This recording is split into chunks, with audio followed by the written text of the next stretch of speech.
ఏదైతే ఈ రోజు కాంగ్రెస్ ప్రభుత్వము ఉద్యోగ క్యాలెండర్ ప్రకటించిందో ఇది ఎంత లోపభూయిష్టంగా ఉన్నదంటే వీళ్ళు మేనిఫెస్టోలో పెట్టిర్రు, దీనికి చట్టబద్ధత కల్పిస్తాము, మేము రాగాలనే 1 సంవత్సరంలో 2 లక్షల ఉద్యోగాలు ఇస్తామని చెప్పారు. వాళ్ళు వచ్చినప్పటి నుంచి ఇప్పటివరకు వేసిన నోటిఫికేషన్ లేదు. ఇవన్నీ గత ప్రభుత్వం వేసిన నోటిఫికేషన్లు. సరే ఈ క్యాలెండర్ లోనైనా వాళ్ళ అంకెను చూపించి, ఈ సంవత్సరంలో వేయాల్సిన అంకెను చూపించి 2 లక్షల భర్తీకి ఏదన్నా అడుగులు వేస్తారనుకుంటే ఈ రోజు ఏ మాత్రం ఆ పోస్టులను మెన్షన్ చేయకుండా డేట్లలో కూడా చాలా కన్ఫ్యూజ్ గా ఇచ్చి ఈ క్యాలెండర్ ఇచ్చారు. ఈ క్యాలెండర్ లో కనీసం సీఎస్ సిగ్నేచర్ కూడా లేదు. మేము ప్రతి మినిస్టర్, ప్రతి సీఎం రేవంత్ రెడ్డి గారు కూడా దీనికి చట్టబద్ధత కల్పిస్తాము, దీనికి బిల్లు కల్పిస్తామన్నారు. దీంట్లో కనీసం ఒక సీఎస్ సిగ్నేచర్ కూడా లేదు. ఇది కేవలం ఒక టైం టేబుల్ లెక్క ఉంది. దీనికి ఏ చట్టబద్ధత కల్పించారు? ఇది మీరు ప్రతి మీరు మేనిఫెస్టోలో పెట్టినప్పుడు, మా దగ్గరకు వచ్చి అశోక్ నగర్ లో మాట్లాడినప్పుడు మేము చట్టబద్ధత కల్పిస్తాము, ప్రతి సంవత్సరం క్యాలెండర్ విడుదలయ్యేటట్టు చేస్తాము, మీరు పల్లెల్లోకి వెళ్ళండి, మా తరఫున ప్రచారం చేయండి, మేము వచ్చిన తర్వాత 1 సంవత్సరంలో 2 లక్షల జాబ్లు ఇస్తామని చెప్పిర్రు. మమ్మల్ని తిప్పిర్రు, మమ్మల్ని వాడుకున్నారు. ఈ రోజు ఒక 3 నెలల కానించి మేము ప్రొటెస్ట్ చేస్తుంటే మేము టీజీపీఎస్సీ ముట్టడని పోతే ఆ రోజు 3 రోజుల్లో జాబ్ క్యాలెండర్ అన్నారు.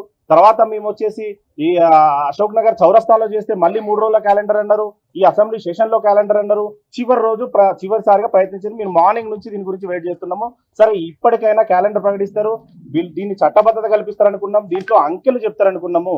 కనీసం 2 లక్షల్లో 1 లక్ష ఉద్యోగాలకైనా దీంట్లో నోటిఫై చేస్తారనుకుంటే ఈ రోజు చూస్తే, ఈ లెక్క ప్రకారం చూస్తే 1.5 ఇయర్ తర్వాత గ్రూప్ 2 నోటిఫికేషన్ ఉంది.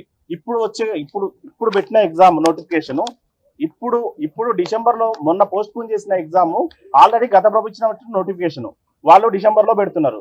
తర్వాత వాళ్ళు ఎప్పుడు ఇస్తున్నారు? మేలో ఎగ్జామ్ పెడుతున్నారు. అంటే వాళ్ళు ఇప్పుడు వచ్చినప్పటి నుంచి 15 నెలల తర్వాత గ్రూప్ 2 నోటిఫికేషన్ ఇస్తున్నారు. వాళ్ళు మొదట ఏం చెప్పారు? మేము వచ్చిన సంవత్సరమే 2 లక్షలు అన్నారు. ఇప్పటి వరకు 30,000 ఉద్యోగాలు ఇచ్చినామని అసెంబ్లీలో చెప్తున్నారు. 30,000 ఉద్యోగాలకు సంబంధించిన డీటెయిల్స్ ఇది.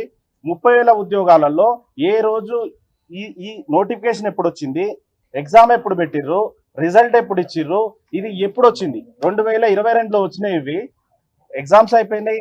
ఈ పోలీస్ కానిస్టేబుల్కి వీళ్ళకి ఫిజికల్ టెస్ట్ అయిపోయింది. ఇవన్నీ అయిపోయినాయి. కేవలం నియామక పత్రాలు ఇచ్చి ఇవి మేమిచ్చినామని చెప్పుకొని 30,000 ఉద్యోగాలు మేమిచ్చినామని చెప్పుకొని వాళ్ళ ఖాతాలు వేసుకున్నారు. సరే అప్పటికి కూడా నిరుద్యోగులు క్యాలెండర్ లో ఇంకా 1,70,000 ఉద్యోగాలు ఇస్తారేమో, లేదా 1,00,000 ఉద్యోగాలు ఇస్తారేమో అనుకున్నారు. ఈ రోజు చూస్తే క్యాలెండర్ లో కనీసం ఒక అంకె కూడా లేదు. అంటే ఇది కేవలం ఒక టైం టేబుల్ లెక్క ఉంది.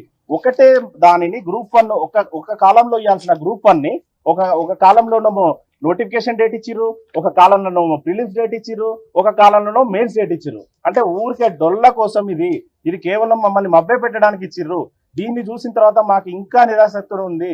రాహుల్ గాంధీ గారు అశోక్ నగర్కి వచ్చి చెప్పింది మేము క్యాలెండర్ ఇస్తామని చెప్పింది ఈ క్యాలెండర్ గురించా? ఇది మేనిఫెస్టోలో పెట్టారు. ఈ మేనిఫెస్టోలో ఉన్న డేట్లు ఈ డేట్లు సరిపోవట్లేవు. మీరు చెప్పింది ఇక్కడ చేసింది సరిపోవట్లేవు. దీనికోసమా మేము ఇన్ని రోజులు మీరు మమ్మల్ని వాడుకున్నది? దీనికోసమా రాహుల్ గాంధీ అశోక్ నగర్కి వచ్చింది? దీనికోసమా మీ కాంగ్రెస్ వాళ్ళు మొత్తం మా వెంబడి తిరిగింది? మేము సపోర్ట్ చేసినాం, మేము ఇస్తామని చెప్పిర్రు. సరే ఆశపడి మీరు ఇస్తారు కదా అని చేసినాము. ఇప్పటి వరకు నోటిఫికేషన్ ఇవ్వకపోగా మీరు వచ్చిన తర్వాత ఈ 30,000 తీసేస్తే మీ ఎగ్జామ్ స్టార్ట్ అయ్యేది ఒక 1 ఇయర్ తర్వాత, 1.5 ఇయర్ తర్వాత. అంటే మీరు 1 ఇయర్ లో 2 లక్షలు ఇస్తానంటారు, 1.5 ఇయర్ తర్వాత మీరు స్టార్ట్ అవుతుంది. 5 సంవత్సరాల్లో కూడా 2 లక్షలు ఇచ్చే పరిస్థితి లేదు. వచ్చే సంవత్సరంలో కూడా ఈ క్యాలెండర్ ప్రకారం చూస్తే దేంట్లో కూడా 30,000 నిండే పరిస్థితి లేదు. అంటే వీళ్ళు ఇచ్చిన 2 లక్షలు గాలికి వదిలేసి కేవలం స్టూడెంట్ ని మభ్య పెట్టడానికి మాత్రమే ఇది రిలీజ్ చేసిరు. దీంట్లో ఒక సిగ్నేచర్ కానీ, దీనికి సంబంధించిన ఒక అథారిటీ కానీ, ఏదైనా టీఎస్పీఎస్సీ పంపిన మీ కాపీ అని కానీ లేదు. కేవలం ఇది దాంట్లో ఉన్నది దీంట్లో కాపీ చేసి ఇచ్చారు. దీనికోసం ప్రతిరోజు మాకు ప్రెస్ మీట్లు పెట్టడము, ప్రతిరోజు చర్చలు జరుగుతున్నాయని చెప్పము, ప్రతిరోజు హై లెవెల్ కమిటీ చేసినామని చెప్తున్నారు. ప్రతి మంత్రి గారు దీని మీద రెస్పాండ్ అయ్యారు.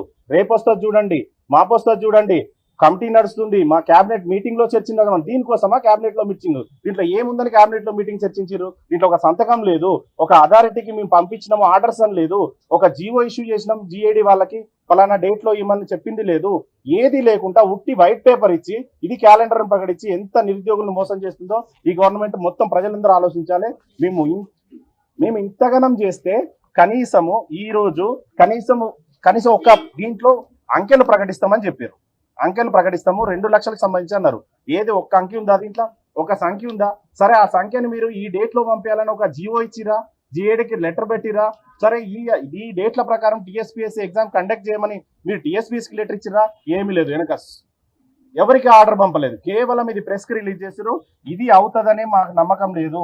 ఈ 30,000 ఉద్యోగాలు ఎట్లా చెప్తున్నారో దీని పరిస్థితి కూడా ఇదే పరిస్థితి అవుతుంది. ఖచ్చితంగా మేము దీన్ని ఖండిస్తున్నాము. మేము ప్రధాన ప్రతిపక్షమైన బీఆర్ఎస్ దగ్గరకు వచ్చినాము. వాళ్ళతోటి కలిసి మేము ఖచ్చితంగా మీ వాళ్ళు చెప్పిన 2 లక్షల ఉద్యోగాలకి పోరాటం చేస్తాము. ఆ పోరాటానికి ఖచ్చితంగా బీఆర్ఎస్ మద్దతు ఇవ్వాలని మనం హరీష్ రావు అని కోరుకుంటున్నాం.